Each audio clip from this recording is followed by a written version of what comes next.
As I stated, I'm Bob Pabst. I work for Lutron. I've been with Lutron 21 years. I'm kind of the senior field guy. Nobody's been in the field longer than me. And that and $2.50 will get you a large coffee at Dunkin' Donuts. It is what it is, right? So basically what you have is our quantum system, which is our state-of-the-art centralized lighting control system. And it does a lot of things for you. And it's a very powerful tool. A lot of people think about lights as just, you flip the toggle switch or whatever, you got lights, you got, whatever. But it can be so much more than that. What you have here is you have daylight harvesting, you have occupancy sensing, you have dimming, LED, and it's dimming LED. Everything's really super energy efficient, and also centrally controllable. Besides occupancy, you can also do, with our software, you can also do time clocking.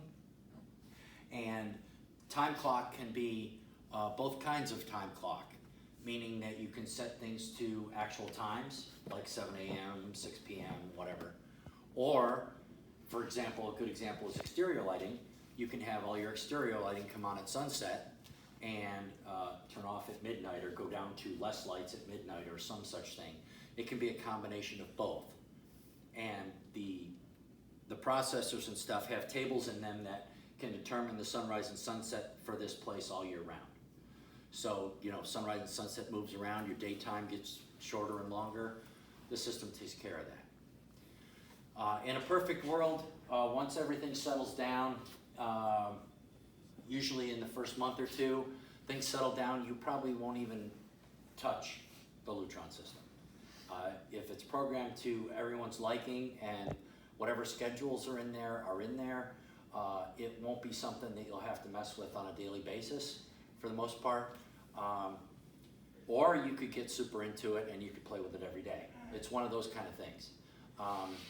I've been to jobs where they forgot they even had a computer for their lighting system. And I've been to other jobs where the guy was talking circles around me because he was up to his elbows in the system every day. And just totally I had to get my bearings because he was 5 steps ahead of me because he knew his system like the back of his hand. And I work with different systems every day. So it's a variety. So the system does have, it consists of, there's 2 lighting processors that control all the lights in the building. And you'll also have a server. The server's not installed yet, and all the lighting equipment isn't quite in yet. We have another guy coming this week to, I think for 2 or 3 days, to finish up the actual programming of the system. It does have a computer. It does not need to be, that computer does not need to be online all the time for the system to work. There are advantages to it being online all the time, but the computer is basically just a user interface item. It's not required, they are actual lighting processors that actually hold all the information, all the programming, all the time clocks, all that stuff exists in the quantum processors themselves. In addition to that, but with the server up and running and on your network, you will be able to access the system from anywhere on the network with our Quantum View app. And well, it's not really an app, it's a browser-driven thing. You just type in the IP address and it would take you to Quantum View, and you can log into your system and operate the lights. It's really pretty involved from what it was 20 years ago, I can tell you that. So one of the premises of our kinds of systems is, if we look over here, you have a keypad, and the whole idea of, everybody thinks, okay, I have dimming, so I have to turn the lights on and then dim the lights however I want. Well, the whole idea of preset lighting control is to not have to think about your lights. Say, hey, if I'm gonna show a movie, for instance, maybe I don't even know what the scenes are set for here, but I would go to a setting that would be preset for, I don't know what your settings are. Actually, I'm at a bit of a loss because I haven't been here before. So I'm not exactly sure what the, I am also trying to do a transfer too, so that could be the problem. But, like I said, the system isn't done yet. So you don't have to know that, you know, hey, when Sue did a presentation in this room, she dimmed this light to this level and this light to this level, and she did this, she did that. The staff will know, hey, if I'm gonna show a movie, select the third button, or whatever. Full bright, normal operation, I'm hitting the top button. It is what it is, right? Now, And is this per room? per room, yes. Separately set per room? Every However room they want it, is set right. separately, However, correct. each teacher would want to set it. Correct. Yeah. Now, yeah, it's either this part isn't quite done yet, or it's because I'm doing a transfer, but, now the lights, I talked to the guy who did most of the startup here, and you're actually daylight harvesting all the time, and even when you're not daylight harvesting, the lights are set down a lot less than what their output is capable of for energy savings or whatever. There was a sequence of operations provided to us that said, you know, the lights shall be at, I think it was 25 to 50 foot candles, period. So even if the light fixture like this one is stuck on full, and I'm not exactly sure why, but this is probably at full, and if you'll notice, all the rest of them are dim. Yeah.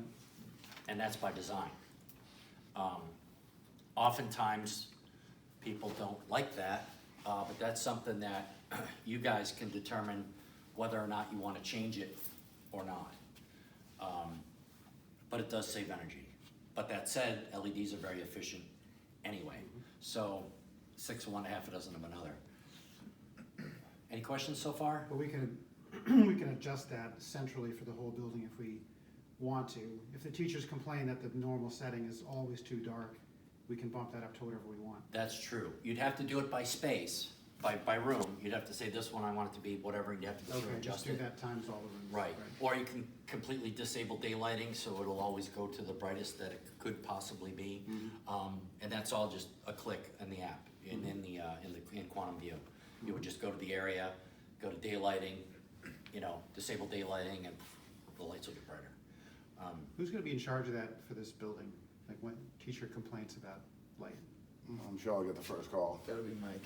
Okay, well, Yeah, that's, I'll call Mike. Yep. that said, every facility in every place has politics and or, you know, the best example I can think of is thermostat wars, Yeah, right? Yeah. So it's kind of just like thermostat wars, you know, teacher that's in here for 2 periods of the day, it's too hot in my room, I'm dying.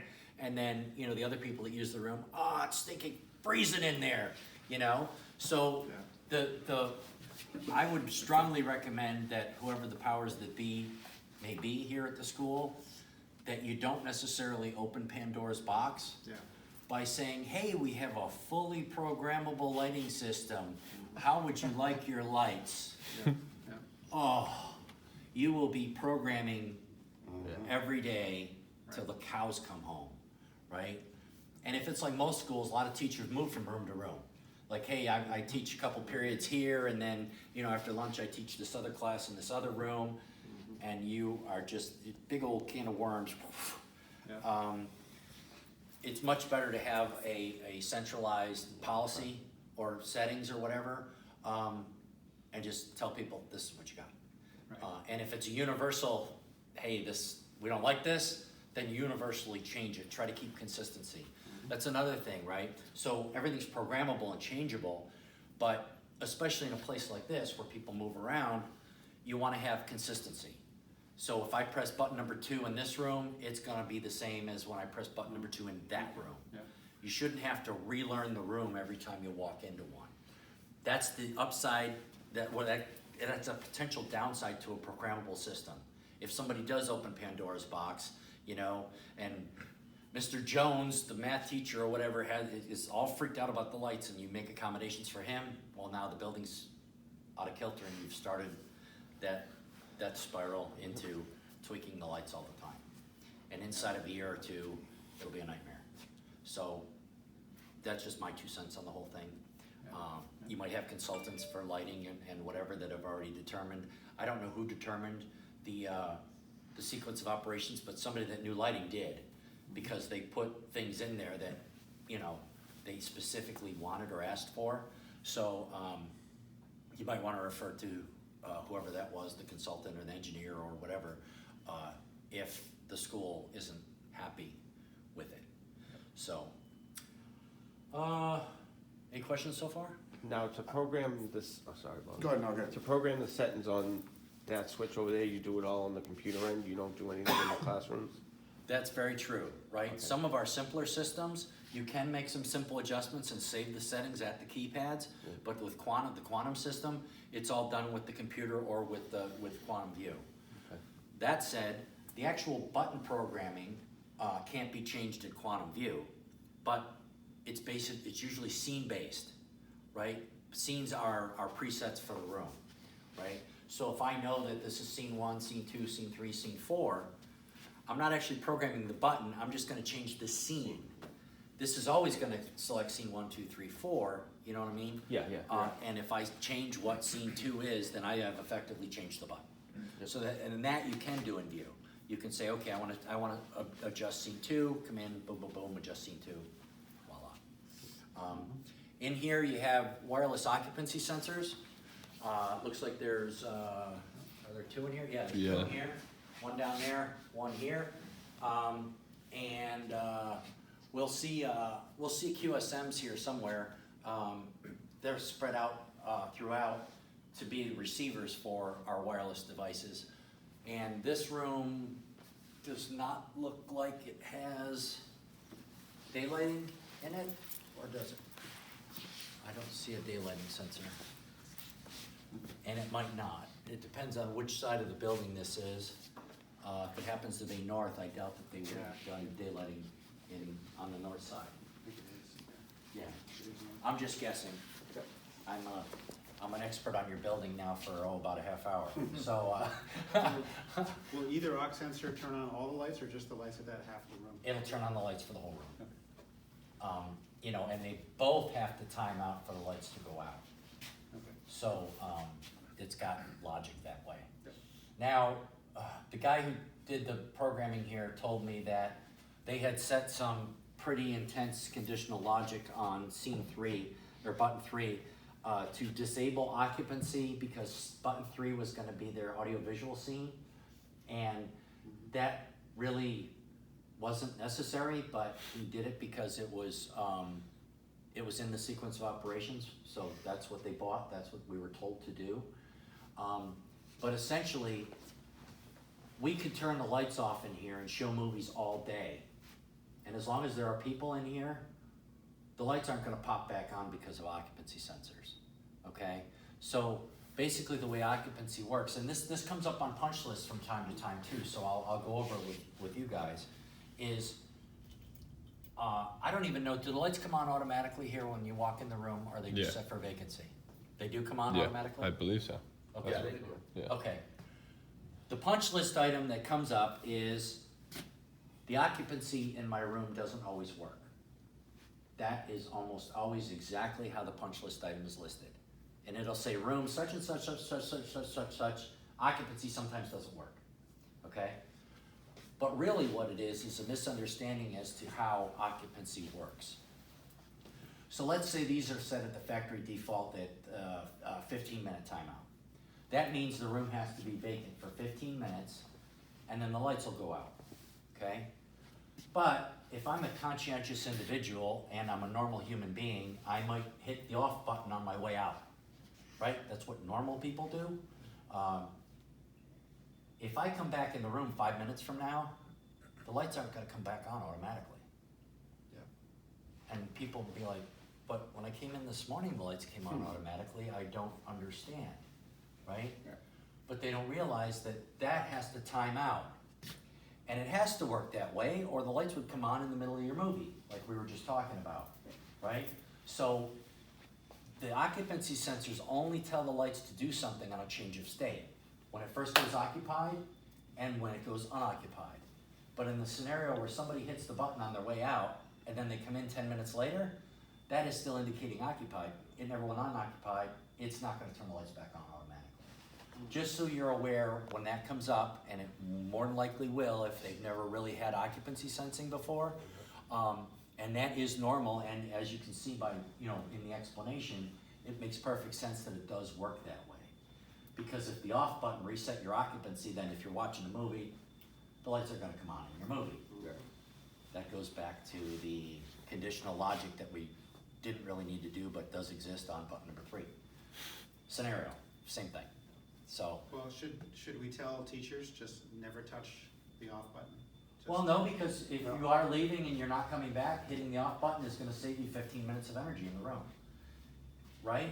So, They it's, just have to hit the Yeah, switch so back hit on. it again. If you hit it again, And you it come times back it on. up. That's yeah, Yeah. if the lights don't come on automatically, hit the button. It Come is, back in. Okay. it is gonna save energy, there's no harm For in the it. old days. It's just that they might think that it doesn't work or that it's broken, and it's not. Right. Right? So I always try to make it a point to explain how occupancy works, because especially if people have never had this kind of setup before, or they don't understand how occupancy works, boom, it hits the punch list. Does Hey, it, yeah, does it dim occupancy down on or our does road it doesn't shut work. right off after a certain time? Say what? Does it dim down? Like, It'll fade, yeah, it'll it fade fades to down, off. yeah, yeah. It'll fade to off. They don't go Alright. off. If it's dimmable, they'll fade off. Alright. Are you talking about the top button? Top button will turn the lights on to scene 1 probably, and the bottom button turns the lights off. So if you hit the bottom button, the lights might go off, or it might still be programming. There you go. Yeah, there we go. See the fade, Oh, yeah. And then this right? one. And then we get there. come right back in. And then you come right back in. But if you shut the lights off, we could all start doing jumping, well, let me rephrase that. You Yeah. guys can start doing jumping jacks. And, the lights won't come back on, Yeah. right? So just as long as That's everybody what you- understands that, yeah. Give it the command. Yeah. And I can't even tell you how many times I see that on the punch list. So now I go out of my way to make it a major Yeah, point you that, probably hey, right, yeah. it's not broke, that's the way it's supposed to I work. probably get one at least. I'm gonna get, once a well, I'm week. gonna get those calls in the morning. My light, Yeah. and I'm gonna go, Yeah. have a good day. Yeah. But, you know, it's one of those things. And Okay. I mean, they can control, if it's too bright, they have the control here anyway, right? Yes. Just to dim it down a little, Yes. So then, just in case they don't get that up and started yet.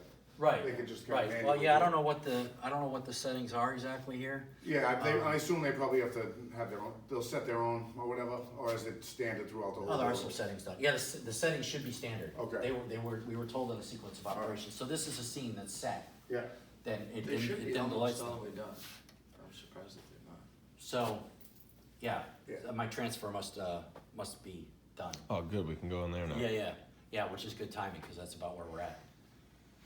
All right, any other questions so far? Now, is there like a daylight harvesting module above the ceiling there? 'Cause In this room, I don't see one. There's actually, we'll see them somewhere in another classroom. There's little daylight sensor, wireless daylight sensors about that big around. It'll be mounted on the ceiling, but it won't be in direct wash of these up lights, I hope. Or your lights will do the funky chicken all day. It's too bright, it's too dark, it's too bright, it's too dark, you know. So hopefully it's set somewhere where it's not gonna do that. But like I said, my guess is this is probably the north side of the building. That'd be my guess. And I'm not sure that all of the rooms, all types of rooms in the building have daylighting. This looks like a science type room, and maybe they don't want that in a science type room. I really don't know. Okay, so let's go on not a field trip. Well, I guess it's a field trip. We're gonna go back to where some of the equipment is.